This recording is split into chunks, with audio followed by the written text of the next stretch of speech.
அஸ்ஸலாமு அலைக்கும் வரஹ்மத்துல்லாஹி வபரகாத்துஹு. பெண் வீட்டில் சாப்பாடு வாங்கி கல்யாணம் பண்ணுவாங்க, ஆடம்பரமாக மண்டபத்தில் பண்ணுவாங்க. இப்போ மறுபடியும் அந்த தடையை தளர்த்திட்டதாக சொல்கிறாங்க. அது எந்த அளவுக்கு உண்மைன்றது எங்களுக்கு தெரியல. ஆனால் இப்போ பெண் வீட்டு விருந்து கூடாது, எல்லாம் பெண்கள் திருமணம் சம்பந்தப்பட்ட கேள்விகளாக எடுத்துக்கொண்டு அதை முதலிடத்தில் கொடுத்து பதில் சொல்லி வருகிறோம். அதில் ஒரு கேள்வி என்னன்னு கேட்டால், பெண் வீட்டு விருந்து கூடாது என்ற தடை நீக்கப்பட்டு விட்டதாக கூறுகிறார்கள். இது உண்மையா? சமீபத்தில் எனது உறவினர் வீட்டு திருமணம் பள்ளியில் 250 பேருக்கு பள்ளியிலேயே பெண் வீட்டு விருந்து பரிமாறப்பட்டது. இது ஆடம்பரமாகுமா? இது பற்றி விளக்கம்னு கேட்குறாங்க. திருமணத்தை பொறுத்த வரைக்கும் அல்லாஹ் என்ன சொல்கிறான்னு கேட்டால், ஆண்கள் தான் பெண்களுக்காக செலவழிக்க வேண்டும் என்று இஸ்லாத்தினுடைய கட்டளை. இஸ்லாத்தினுடைய கட்டளை என்ன? அர்ரிஜாலு கவ்வாமூன அலன் நிசா. ஆண்கள் பெண்களை நிர்வகிக்கக்கூடியவர்கள். எதனால் நிர்வகிக்கிறவங்க? பிமா ஃபல்லல்லாஹு பாலஹும் அலா பாலின். அவர்களை விட அல்லாஹ் சிலரை சிறப்பித்து வைத்திருக்கிற, உடல் ரீதியாகவே ஒரு சிறப்பித்து வைத்திருக்கிற ஒரு காரணத்தினாலையும், ஒபிமா அன்ஃபக்குமின் அம்பாலிஹிம், ஆண்களாக இருப்பவர்கள் தங்கள் பொருளாதாரத்தை பெண்களுக்காக செலவிடுகிறார்கள் என்ற காரணத்திற்காகவும் ஆண்கள் பெண்களை நிர்வகிப்பவர்கள் என்று அல்லாஹ் குர்ஆனில் சொல்லி காட்டுறான். இந்த ஒரு அளவுகோலின் அடிப்படையில் தான் திருமணத்திற்கு பிறகு பெண்ணுடைய எல்லா செலவுகளும் புருஷன் மீது சுமத்தப்படுகிறது. ஒரு பெண் தனக்காக கூட எதுவும் செலவழிக்க வேண்டியதில்லை. அவள்கிட்ட இருந்தாலும் புருஷன்கிட்ட வாங்கி என்ன செய்யலாம்? அவள் செலவழித்துக் கொள்கிறா. அவளுடைய உணவு, உடை, போக்குவரத்து எல்லாமே கணவனை சேர்ந்தது என்கிற அளவுக்கு ஆண்கள் மீது அந்த சுமையை இஸ்லாம் சுமத்தி இருக்கிறது. அதே மாதிரி தான் திருமணத்தின் போது ஆண் தான் பெண்ணுக்கு மகர் கொடுக்கணும்.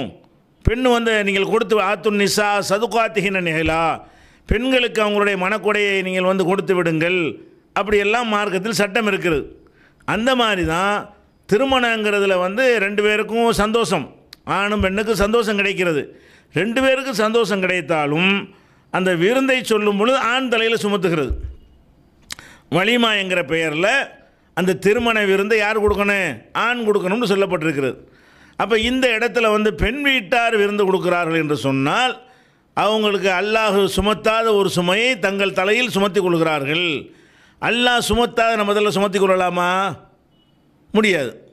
அல்லாஹ் நமக்கு எதை சுமத்தி இருக்கிறானோ அதை சுமத்தி கொள்ளலாம். அல்லாவே உங்களுக்கு பெண்களுக்கு அந்த திருமண விருந்து என்கிற ஒரு சுமையை தரவில்லை. பெண்ணை பெற்றவன் தலையில் அதை அல்லாஹ் கட்டவில்லை. அதை கல்யாணம் பண்ணக்கூடிய அந்த மாப்பிள்ளை தலையில் அல்லாஹ் கட்டியிருக்கிறான். அதான் பொருத்தமானது என்பதற்காக அல்லாஹ் செய்திருக்கிறான். நம்ம அதை மீறி பெண் வீட்டில் விருந்து கொடுத்தாங்கன்னு சொன்னால், அது கண்டிப்பாக அல்லாஹ்வுடைய அந்த செட்டப்பை, அல்லாஹ்வுடைய நியதியை மீறக்கூடிய ஒரு செயல் தான். இன்னும் சொல்ல போனால், இந்த பெண் வீட்டு விருந்துன்னு சொல்கிறாங்க இல்லையா, அது பேர் தான் விருந்தது. உண்மையில் பார்த்தால் அது ஒரு டிமாண்டு. 2 வகையான டிமாண்டு. கேட்டே வாங்குவாங்க. எங்கள் தரப்பிலிருந்து நாங்கள் 500 பேர் வருவோம், எங்கள் தரப்பில் 300 பேர் வருவோம், நீங்கள் சாப்பாடு கொடுக்கணும் என்று பிச்சைக்காரத்தனமாக என்ன செய்வாங்க? கேட்கவே செய்வாங்க. கேட்காட்டா கூட சில ஊரில் கேட்காமலே வழக்கம் இருக்கும் பெண் வீட்டில் விருந்து கொடுக்குறது. எல்லோரும் கொடுக்கும்போது நம்ம மட்டும் கொடுக்கலன்னா நம்மள ஒரு மாதிரி நினைப்பாங்களோ, அந்த குடும்பத்தில் போன பிறகு நம்ம பொண்ணை ஒழுங்காக வச்சுக்கிற மாட்டானோ என்று பயந்து கொண்டு கொடுப்பார்கள். சும்மா இருக்கிற பொண்ணை பற்றிட்டு அவள் கஷ்டப்பட்டுட்டு இருக்கிறவன் சும்மா 500 சோத்த போடுவான். அவன் அப்படி போடுறவன் கொஞ்சம் பெரிய வசதி பண்ண 4-5 பேர் இருப்பான். ஆனால் அவனுக்காக சட்டத்தை மாற்ற முடியாது. பெரும்பாலும் என்னன்னு கேட்டால், ஒன்று இவங்க கேட்குறதுக்காக கொடுப்பார்கள், அல்லது சமுதாயத்துக்கு பயந்து கொண்டு, அல்லது கேவலமாக நினைப்பார்களோ நினைத்து கொண்டு, அல்லது வாழப்போகிற இடத்துல ஒழுங்காக அதை குத்தி காட்டுவார்களோ என்று அஞ்சி கொண்டு இந்த விருந்து கொடுக்குறார்கள் என்று பார்க்கும் பொழுது, அது விருந்தையும் தாண்டி என்னவாகுது? அது ஒரு சுரண்டல் மாதிரி ஆகிறது. அது பெண்ணாக இருக்கிற ஒரு காரணத்தினால் அவங்கள சுரண்டி வாங்கக்கூடிய ஒரு தன்மையாக இருக்கிறது. அதுபோக இன்னைக்கு இந்த சமூகத்தை நம்ம பார்க்கணும். மார்க்கத்தின் அடிப்படையில் இது கிடையாது, ஆணுக்கு தான் சுமத்தப்பட்டு இருக்கிறது. ரசூல் ஸல்லல்லாஹு அலைஹி வஸல்லம் காலத்தில் எந்த ஒரு பெண் வீட்டாரும் விருந்து கொடுத்தார்கள் என்று என்ன செய்யலை? எந்த ஒரு மணப்பெண் சார்பாக மணப்பெண்ணுடைய குடும்பத்தார் விருந்து கொடுத்ததாக எந்த ஒரு சான்றுமே இல்லை. ஆம்பளை தான் கொடுக்கணும். அது எல்லா செலவும் ஆணுக்கு சுமத்தி இருக்கும்போது அதையும் சேர்த்து சுமத்தது இஸ்லாம். கல்யாண விருந்தையும் யார் தலையில் சுமத்துது? ஆணுக்கு சுமத்துகிறது. இது போக இன்றைக்கு நம்ம பார்க்குறோம், பெண்ணை பெற்றவர்கள் எவ்வளோ கஷ்டப்படுறாங்க. பெண்களை திருமணம் செய்து கொடுப்பதற்காக வேண்டி அவ்வளோ சிரமப்படுற காரணத்தினால தான் வீட்டுக்கு வீடு குமரு பெண்கள் தேங்கி கிடக்கிறார்கள். ஒரு பெண்ணை கரையேற்றுறா இருந்தால் பல லட்சங்களை கையில் வைத்திருக்க வேண்டி இருக்கிறது.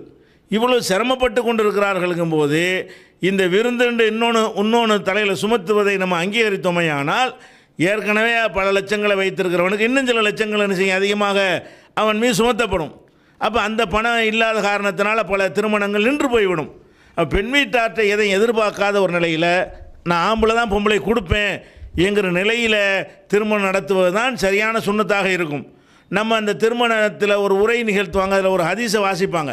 அன்னிக்காக மின் சுன்னத்தி, நிக்காக என்னுடைய சுன்னத்து ரசூலுல்லாஹ் சொன்னதாக சொல்லுவாங்க. உண்மைதான், இது சுன்னத்தா? அப்போ சுன்னத்துனா சுன்னத்துப்படி செய்யணுமா இல்லையா? திருமணம் என்னுடைய சுன்னத்து என்று ரசூல் ஸல்லல்லாஹு அலைஹி வஸல்லம் சொன்னதாக நம்ம திருமண உரையில் சொல்லிக் கொள்கிறோம்.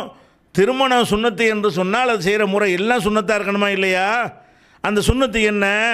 ஆம்பளை வலிமா விருந்து கொடுக்கறது தான் சுன்னத்தே தவிர பொம்பளை வீட்டில் விருந்து கொடுக்கறது என்பது சுன்னத்தே கிடையாது. அதனால் பெண் வீட்டு விருந்துங்கிற ஒரு கான்செப்டை கூடாது, கிடையாது, அதை ஏற்றுக்கொள்ள முடியாது.